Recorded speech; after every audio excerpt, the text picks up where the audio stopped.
Well, after months of denying it, the government have finally come out and admitted that you will indeed need a vaccine passport in order to get into a pub or a club or a restaurant.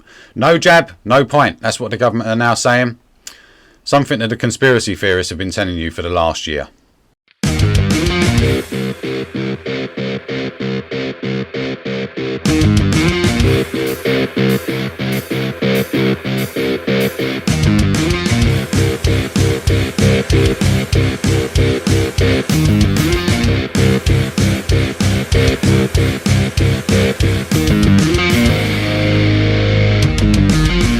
I do think that the basic concept of vaccine certification should not be totally alien to us, because after all, when you have when you're entrusted with care of a patient, and you say you're a surgeon, you're expected to have a vaccination against hepatitis B. The principle is there. This is a particularly contagious disease. It can be very nasty indeed. We've seen what happened in care homes, as we were discussing earlier. It doesn't seem to me to be irresponsible at all for far from it. It's wholly responsible for care home companies to think of requiring vaccination. You mentioned surgeons and the care sector. That's very different to the ordinary citizen going to the pub. So do you recognise that distinction for COVID vaccine certification? I think that's the kind of thing that it may be up to individual publicans. It may be up to the landlord. Well, there you have it, ladies and gentlemen, right from the horse's mouth himself. They will be bringing in vaccination passports. They think it's a good idea. They think it's actually a very good idea. They don't see any reason why you shouldn't. I mean, it was only a month ago that Boris Johnson himself turned around and said that it absolutely won't be happening, and they don't see any reason to be doing it. But, you know, in good old Boris Johnson fashion, he done a complete 180, just like that. And, yeah, that's it. So now we've got vaccination passports.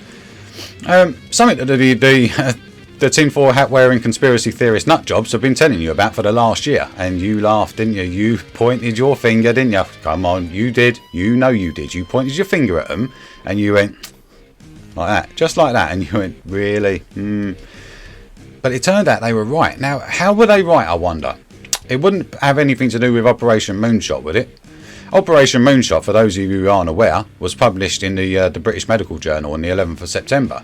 It clearly laid out exactly a three-stage plan of exactly what the government planned to do into early 2021 in order to roll out the vaccine process, basically, to go from the testing process to the lockdowns to the vaccinations. It's all in there, and these are leaked documents from September, which means they were in advance way before that.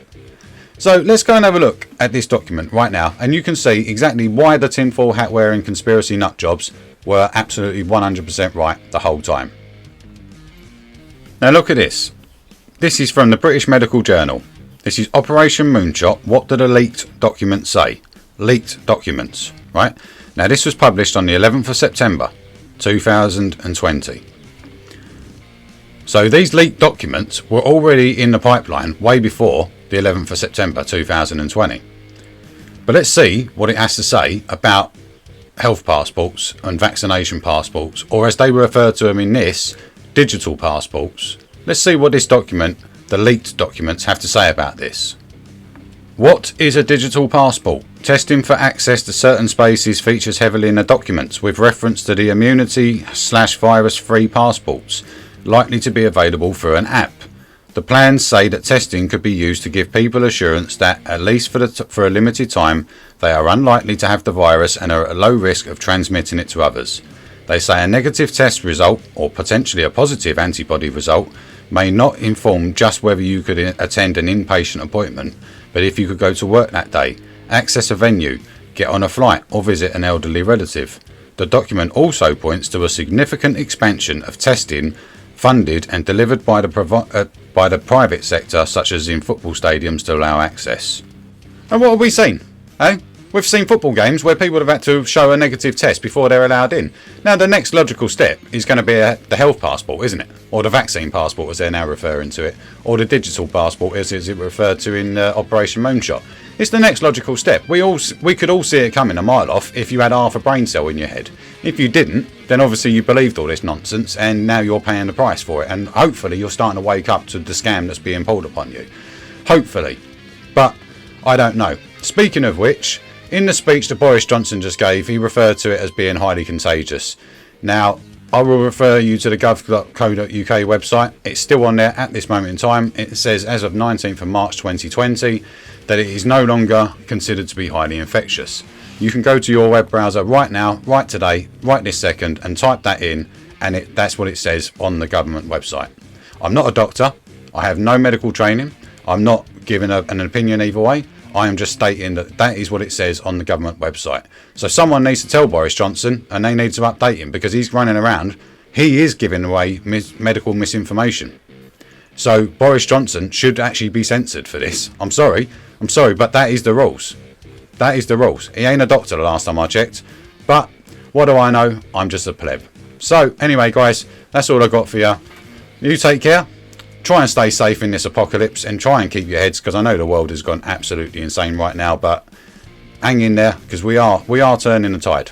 Okay, so that's all I got for you. You take care, and I will speak to you soon.